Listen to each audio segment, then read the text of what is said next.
Let's see how to create scene in Cephlon App. Open your network. Click on Scenes from the bottom section. Now click on Add Icon from the top right corner. Name your scene.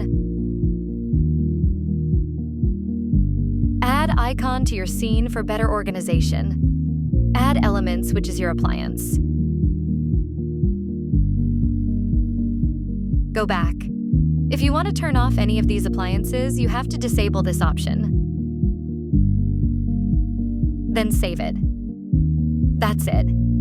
If you want to edit scene, then long press the button. Now click on eye icon to edit.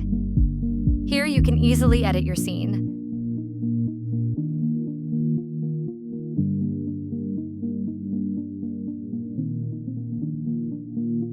Then save it. That's it.